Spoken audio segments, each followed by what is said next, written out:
Kebahagiaan itu sebenarnya sederhana, tapi kalau kita terus mencari dengan pikiran yang sibuk berkompetisi, hidup malah terasa semakin rumit.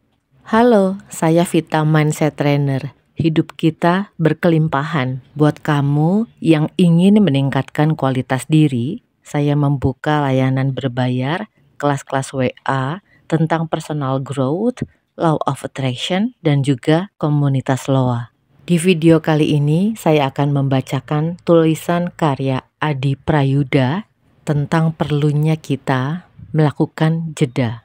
Pikiran dan perasaan kita datang dan pergi, saling mempengaruhi satu sama lain. Kalau kita mau berhenti sejenak, kita bisa menyadari bagaimana mereka bekerja. Kadang kita butuh jeda, seperti berhenti di pit stop saat balapan. Ini memberi kita kesempatan untuk berpikir lebih jernih sebelum bertindak, atau bahkan memilih untuk tidak bertindak. Tanpa jeda ini, kita mudah terbawa emosi atau pikiran yang paling kuat saat itu. Padahal, tidak semua dorongan itu perlu diikuti. Banyak emosi atau pikiran kita muncul dari luka lama yang belum sembuh dan masih menuntut perhatian. Hidup bukan sekedar mengikuti arus pikiran atau membandingkan diri dengan orang lain. Kadang kita merasa sudah berjalan jauh, padahal hanya berputar-putar dalam pola yang sama karena luka lama masih mengendalikan arah kita. Kebahagiaan itu sebenarnya sederhana, tapi kalau kita terus mencari dengan pikiran yang sibuk berkompetisi, hidup malah terasa semakin rumit. Mungkin kita berkata, "Saya sibuk dan tidak punya waktu untuk berlatih jeda." Namun sebenarnya kita bisa melakukan jeda dalam berbagai aktivitas sehari-hari. Misalnya, cukup dengan menyadari nafas kita. Ketika kita menarik nafas, kita tahu udara masuk ke hidung, dan saat mengeluarkan nafas, kita tahu udara keluar dari hidung.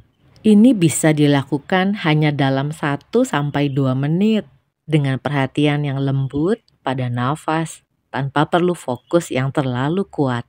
Jika pikiran kita mulai melayang ke kenangan atau harapan, itu tidak masalah. Kita hanya perlu menyadari bahwa perhatian kita teralihkan. Perhatian kita itu fleksibel, dan kita bisa dengan perlahan mengembalikannya ke nafas kita. Tidak perlu memaksa atau merasa tertekan, seperti saat kita mencoba memaksa anak kecil untuk pulang. Dengan menyadari bahwa perhatian kita bisa bergerak kemana-mana, kita bisa dengan mudah membawa perhatian kita kembali ke saat ini.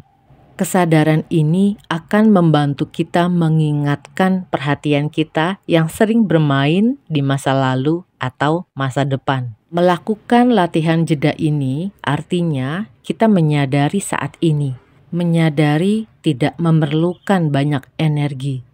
Ini berbeda dengan berpikir yang membutuhkan banyak usaha. Menyadari adalah cara untuk memberi istirahat pada pikiran dan perasaan kita dari berbagai permainan mental. Jika kita merasa latihan jeda itu sulit, mungkin kita sedang berusaha keras untuk fokus atau mengontrol pikiran kita.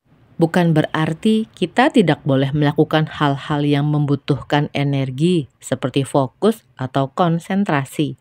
Jika kita bisa melakukan itu semua, yang jelas-jelas memerlukan banyak energi, mengapa kita merasa tidak punya waktu untuk berlatih jeda yang justru lebih mudah dan tidak memakan banyak waktu? Mari latihan jeda. Misalnya dimulai dengan memperhatikan nafas kita. Ketika kita menarik nafas, kita tahu udara masuk ke hidung. Dan saat mengeluarkan nafas, kita tahu udara keluar dari hidung. Lakukan latihan ini hanya dalam 1-2 menit dengan perhatian yang lembut pada nafas tanpa perlu fokus yang terlalu kuat. Ya, terkadang pikiran begitu mengganggu, menyeret perhatian kita pada masa lalu atau masa depan kita. Sebagai seorang yang terus berlatih jeda, Mas Adi Prayuda sendiri sering merasakan keinginan kuat untuk beristirahat dalam kesadaran murni, keadaan di mana diri sejati hadir tanpa gangguan. Namun kenyataannya tidak selalu mudah. Pikiran-pikiran yang terus-menerus muncul seperti gelombang di lautan kadang sangat mengganggu. Pikiran-pikiran ini membawa cerita lama, kekhawatiran masa depan, dan berbagai penilaian yang membuat sulit tenang. Dalam perjalanan ini, saya belajar bahwa bukanlah tugas kita untuk memaksa pikiran berhenti. Justru dengan menerima kehadiran pikiran tanpa perlawanan, seperti awan yang lewat di langit kesadaran, kita mulai menemukan ruang hening itu. Sekencang-kencangnya pikiran bergejolak atau mencoba menguasai perhatian kita, sesungguhnya mereka tidak bisa mengganggu kesadaran sejati. Kesadaran adalah dasar abadi yang tidak tergoyahkan oleh apapun. Ingatlah satu hal ini, jangan lawan pikiran, hanya amati dan sadari bahwa pikiran hanyalah arus mental, bukan kebenaran mutlak. Pikiran tidak perlu dinilai sebagai baik atau buruk. Latihan kesadaran ini sangat penting bagi siapapun yang ingin hadir sepenuhnya sebagai kesadaran dan mengenali kebahagiaan yang melampaui rasa senang. Beristirahat dalam kesadaran bukan berarti kosong dari pikiran, melainkan hadir penuh dengan penerimaan apa adanya. Setiap gangguan adalah kesempatan untuk kembali pada pusat diri yang tidak tergoyahkan. Pusat diri yang ditulis di sini bukanlah lokasi spesifik di tubuh fisik kita. Beberapa orang memang membutuhkan bantuan atau anak tangga berupa perhatian pada aliran nafas atau pada cakra ajna atau mata ketiga atau anahata, area jantung atau dada. Silakan dipilih bila itu membantu. Itu adalah tempat peristirahatan sementara. Teruskan berlatih, temukan tempat beristirahat yang tidak terguncangkan oleh apapun, yang menyadari semuanya secara utuh. Jadi, ketika pikiran datang, ingatlah, ini hanya gelombang sementara.